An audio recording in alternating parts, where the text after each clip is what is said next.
Kyler Murray under duress, scrambling, had a guy barreling down on him. This ball could have easily sailed out of bounds. It could have came up short. It was thrown with enough accuracy and trajectory that DeAndre Hopkins was able to go up and make the catch. But I have to go with the better catch over the throw.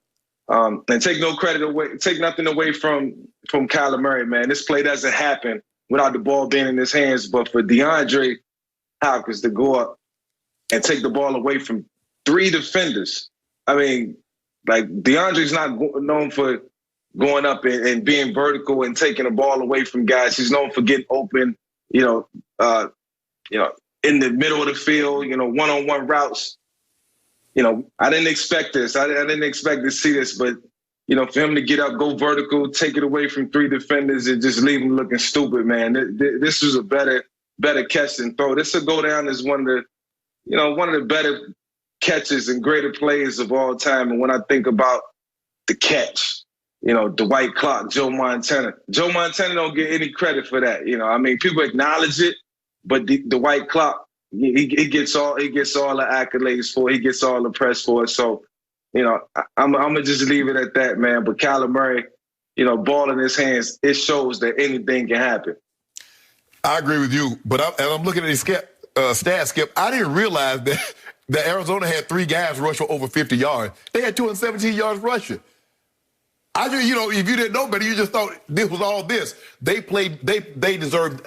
I don't think they deserved to win the game. All that being said, they had 217 yards rushing, and Kyler was phenomenal running the football, Skip. But, Mike, you know this. What do we, now, I don't know if y'all did it, but we did it on Friday. We go through the Hail Mary.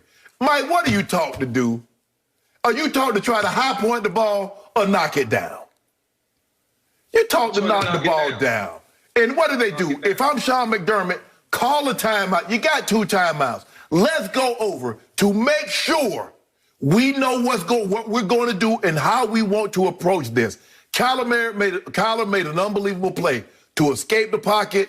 He did the little stutter step. He stole that from Mahomes. Remember Mahomes hit that stutter step on Tennessee? Don't compare Mahomes. Don't compare Mahomes and Kyler, please. That running ability. When it comes to mobility. Mahomes, he did the stutter step, bought him some time. But what he did, I love how he turned the ball over, threw it up, turned it down. Can't do that like my guy in Green Bay. He's the king of the Hail Mary. But the catch, because people don't understand, Mike, to time a jump for a ball that's coming from that distance, it's one thing on a fade, you in the red zone, you in the goal line. You jump at the ball's gonna be on you quick. But to time that jump from where Kyler threw it, and from the time it's like, okay, if I go up too early, I'm gonna be coming down. If I go up too late, I'm gonna miss it. And for him to do that through 3 guys, even though I think Poirier was on his side because he ended up knocking Tre'Davious White off of D-Hop. And Kyler Murray said it. He's like, hop down there somewhere. Let me throw it down there. So, and that's what he did, Skip. Give that man credit. And to see him all that blue, he saw some black gloves and said, I think D-Hop got on black gloves. Let me throw it. He down there. He catch it. And he was one-on-one. Well, for the most part, a single receiver. I am surprised and very disappointed in both of you. Both of you played this game at the highest of levels. And here I am correcting you because clearly the degree of difficulty of the throw was, I said 3 times to open the show, because you ticked me off in the A block. It's 4 times more difficult to make that throw than that catch. So let's break it down. Kyler is running, obviously, to his left. Unlike Michael Vick, he's a right-handed quarterback. So the throw he's going to have to make is across his body. And Mario Addison gets him around the ankles and trips him up for a second, but he escapes that. But it took his eyes from trying to find somebody open in the end zone just for a split second. Now he accelerates to full speed toward the sideline. And here comes big old Ed Oliver, hulking, leaping, 6'1", almost 300 pounds, right in his face.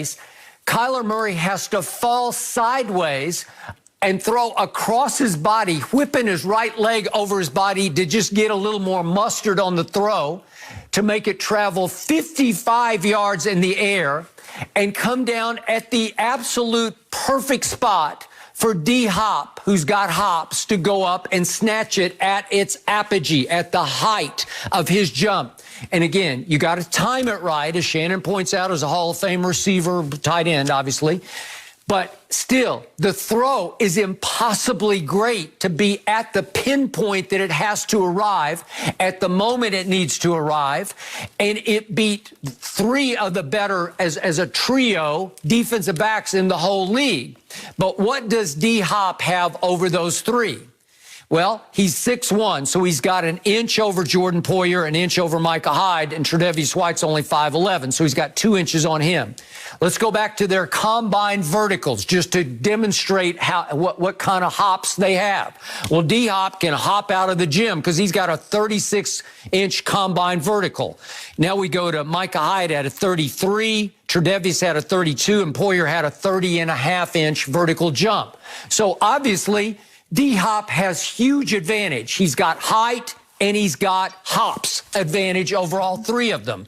And he goes up, high points the ball, and who's got the best hands of those four players? Well, obviously, D-Hop does this for a living. He's been doing this from Deshaun for years.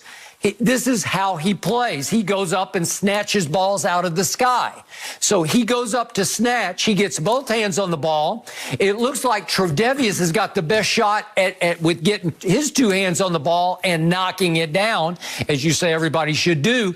And here comes Poyer flying across the play and rams Tre'Davious hard enough that he knocks his hands off the football. Right. Well, Micah Hyde's already boxed out by a bigger man. So again, is it shocking that D-Hop came down with the football? It's not shocking to me because that's routine for him to make that play. But see, Skip, what you're trying to do is that, Mike, what he tried to do earlier was sell us that only Kyler Murray can make this play. And Jim, I had Jim, my new DJ, came up with this track for me. I want to show you something, Mike. Now, you tell me which throw were harder, the one I'm about to show you or the one Kyler Murray. Look at this throw here. Now, look at where he throws this from and how he throws it. Now, Mike Vick, you're a quarterback. Now, you tell me which one was the hardest. I mean, if you look at both throws, they both look about the same. It's 2 versus 1 right here, and then it was 3 versus 1 in Kyler's play. And in order to make this catch, it's going to be either your guy or nobody. But both guys targeted the single receiver in this instant. On the other side of the field was Larry Fitzgerald and a couple other guys. And in this same, video, it's 2 guys up top and 1 guy down the middle. So they both had a plan, and I think the plan was to go to the single receiver, and they made it throwing a heavy degree of difficulty. But it's a Hail Mary. It's hit or miss. Regardless of how it looked, both of them throws could have been made from the pocket. Both guys made it look a little harder than what it was, or became a little harder than what it was supposed to be. When you're a quarterback in this situation, you got to give the credit to your receivers because these guys run routes all game. Sometimes they don't get the ball. And when they finally get a chance to make a heroic play and they do it, you got to give them all the credit. Aaron Rodgers closed his eyes and threw it to the moon. He tried to throw it over the moon. He tried to hit the ceiling. It was inside at Arizona, right? Same place. I got it. So he throws it to the ceiling, and it suddenly comes down. Jeff Janis is 10 yards from the end zone when he cuts loose. And Jeff Janis is like 6'5", maybe, and he just keeps running. And I don't know why Patrick Peterson doesn't just attack the football and just go knock it down, because he's got a much better chance than the Buffalo DBs had of knocking it down, because DeAndre was already posted up in the end zone when the ball's coming down. Janis runs into the end zone and goes and gets the football. Aaron Rodgers throws this ball. It was just like Richard Rodgers did at Detroit. Do you remember that on that? Was it like a Thursday night? Game. Yeah, and he's 10 yards from the end zone, and he just keeps running and catches it right at the end line. That's how Aaron Rodgers got the name King of the Hail Mary. He didn't get that. Yes, right. he is. He is not. I think Kyler just usurped that title. He got one. Aaron Rodgers got well, like 3 he's or in 4. his second year. And it looked like he'd been doing that forever. Hey, Shannon, Skip, these guys every week on Saturday, like Shannon said, they practice situational football, and they are taught to knock this ball down over and over and over again. You might not even get a Hail Mary situation in 10 games, but when it comes down to it, you are taught on defense to knock the ball down. That's why I got to give credit to D-Hop for making this catch, because they are taught consistently to knock the ball down, and he didn't allow them to do that. Yeah, you go over plays. It's like onside. We practice onside every single week. Skip, you might have what? You might get 2 a year.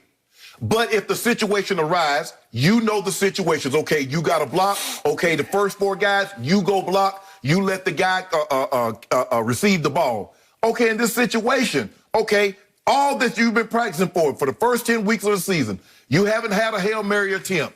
If you just do your responsibility, if I do my responsibility, Mike, if